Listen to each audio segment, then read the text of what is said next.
రామంతపూర్లోని లక్ష్మీ శ్రీకాంత్ నగర్ కాలనీలో గంజాయి బ్యాచ్ హల్చల్ చేసింది. రాత్రి ఓ కుటుంబాన్ని బెదిరించి 30 ఏళ్ల భరత్ పై విచక్షణ రహితంగా దాడి చేయడం కలకలం రేపింది. భరత్ తలపై బలమైన గాయాలు తగలడంతో స్థానిక హాస్పిటల్లో చికిత్స పొందుతున్నాడు. బాల నరసింహ తన ఇంటి ముందు పార్క్ చేసిన ఆటోలో ముగ్గురు కూర్చొని గంజాయి సేవిస్తున్నారు. తన ఆటోలో కూర్చొని ఏం చేస్తున్నారని ప్రశ్నించిన బాల నరసింహని గంజాయి బ్యాచ్ బెదిరించింది. గంజాయి బ్యాచ్లోని ముగ్గురు బాల నరసింహ ఇంటి తలుపులు పగలగొట్టి భరత్ పై విచక్షణ రహితంగా దాడి చేశారు. హుటాహుటిన స్థానికులు రావడంతో గంజాయి బ్యాచ్ అక్కడి నుంచి పరారయ్యారు. గంజాయి బ్యాచ్ రక్షణ కల్పించాలని స్థానికులు కోరుతున్నారు. గత 10 సంవత్సరాలుగా ఇక్కడనే ఉంటున్నాము. అయితే మా కాలనీలో నేను జరిగిన ఏంటంటే గంజాయి బ్యాచ్ ఒక 10-15 మంది బ్యాచ్ ఉన్నారు.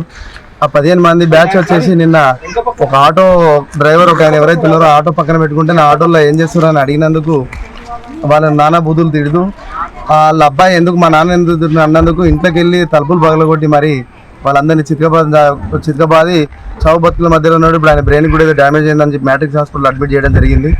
ఇది ఇప్పుడే కాదు, ఇంతకుముందు 10-15 సార్లు కూడా ఇలాంటివి జరిగినాయి. వాళ్ళు ఎవరు ఏందనేది తెలియదు. కాలనీలో మాత్రం 2 వ్యక్తులు ఉన్నారు. ఆ 2 వ్యక్తులు కూడా ఒకరు ఇబ్రహీము, ఒకరు అజయ్ అంట. వాళ్ళిద్దరు అనేది గంజాయి వాళ్ళే సప్లై చేస్తున్నారు అనేది కూడా అనుమానానికి తావదీస్తుంది. ఇక్కడ వాళ్ళ సర్కిల్ అంతా ఇక్కడనే 15-20 మంది ఇక్కడ వచ్చి కాలనీలో అందరినీ మహిళలను, పిల్లలు, పెద్దలు భయభ్రాంతులు గురి చేస్తూ అందరినీ ఇబ్బంది పెడుతున్నారు. మేము